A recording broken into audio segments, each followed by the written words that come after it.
It's that day of the week. It's Wednesday. And you know what day that is? That's the day of all days for us in the comic community. Let's do Comic Book Day. We got a pretty decent stack because I decided to get a little carried away today. So let's jump into it. First up, from the House of Ideas, we've got Amazing Spider-Man number 10. I am actually enjoying this Joe Kelly run, especially since, as much as I love John Romita Jr., he's off, and we have fill-in artist Michael Dowling, who's been killing it with the pencils in lieu of the greatness that is Pepe Larraz. But also, I love where the story's going. I've been picking up clues, and I'm damn certain, because of the behavioral differences, that we're not dealing with Peter Parker here. I have bet money that this is freaking Ben Reilly in this book. After all, we're about to get two books, two Spider-Man stories and two different, one on Earth and one in space. My bet is that Ben's going to go into space in that new cool spacesuit and Peter's going to stay on Earth. But actually, I feel like that might be flip-flop. Anyways, we have a big revelation at the very end of this. It's not quite the reveal, but there's a big revelation at the end of this one. Again, I'm highly expecting it to be Ben Reilly. We have Exceptional X-Men number 12. Such a fun book. Really, if you're not reading it, please do. It's Astonishing X-Men. It's Generation X mixed into one. Great art, great story. Read it. It's one of two of my favorite X books. The only ones I'm collecting, really. Well, no, I'm not. I have some other ones. Disregard that. Ultimate Black Panther number 19. I went with this freaking B cover by Lead Killer, aka Ken Lashley. I've always liked his art. Felt like he should have blown up a lot more. Like, he's a great and respected artist, but I've always loved his stuff. And of course, interiors by Stefano Caselli, who is one of the greatest and one of my top 10 artists of all time. He really is. Then we jump into DC. Absolute Batman number 11. We've got some revelations going on here, guys. We've got some big stuff moving on this one. As the Bane story continues, and as you can hear Salem in the background because he needs to be heard. Bro, what are you doing? The Bane story is wild. Bane is unhinged as fuck. He's a monster, literally. Can't wait to see what happens. We also have Absolute Flash number 6. I went with the Tyler Kirkman cover because it was sweet. I dig it. I believe we're going to be diving into more on the Rose here, so I'm excited to see where that goes.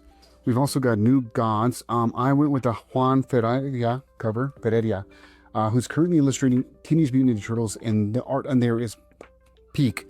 But New Gods, bro, if you're not reading this, what they're doing with this lore, the art is beautiful altogether, the world building, phenomenal. New Gods.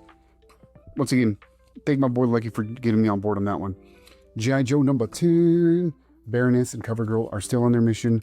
This is building up to some big shit, alright, as they're continuing to fight against Major Blood. Big shit. I actually like this Andrea Milana cover, who is our interior artist. That was my favorite out of the ones.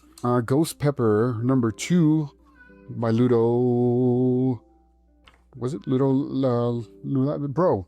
Fun book so far. Fun book. Brings me back to like those older kind of like Battle Chaser, Cliffhanger books kind of vibes. After all, this guy did draw the most recent Battle Chaser, so maybe that's what it makes sense. But story-wise, still cool. Yeah, I went with the Derek Chu cover. Dig it. Also, from Image, Exquisite Corpses number 4. This book is so much fucking fun. I'm really glad I jumped onto this one. I know everybody's on board now, and if you're not reading it, please do yourself a favor. Once again, you got Hunger Games meets Fortnite with a whole bunch of serial killers with phenomenal, beautiful art. Yeah, this is a must read. Seriously, if you can get any of the back issues, jump on board. I know they're going to like 3rd, 4th printing. Fun fucking book. Coming close to a close, we got Falling in Love on the Path to Hell. I went with the Gary Brown cover, stock cover by the artist himself, interior artist himself. I've only browsed through these. I'm waiting actually to collect all 12 books before, I believe it's 12, all books before I start reading it. And just, I don't know, just felt like doing a binge on this one. Battle Beast number 4. Again, sidebar, we got the Ryan Otley cover. I love Invincible. I still need to dive more into the series. I've got the trade paperbacks back there.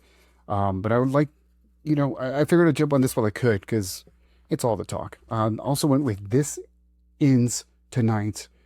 Beautiful art by Jay Lee. This is still on the reading desk to be read. But Gary Dugan, I mean, can't feel right. And then I saw this one on the rack, and it just screamed to me. But not that only the title, but the art, but it is Eat Your Young. Went with the B cover by Stefano Simone from Mad Cave Studios. Honestly, I don't know a lot about it. I flipped the pages and I was really digging the art, and I'm digging what I'm seeing, hoping the story lives up to the art that I've kind of peeked at so far. But I like to dive into just things that speak to me on the rack. Rack. But yeah, that's what I got this week. Let me know what you think down below, of course. You know the drill with all the socials. Clickety, clickety, clack, clack, clack. And until the next alert, my nerds, appreciate you.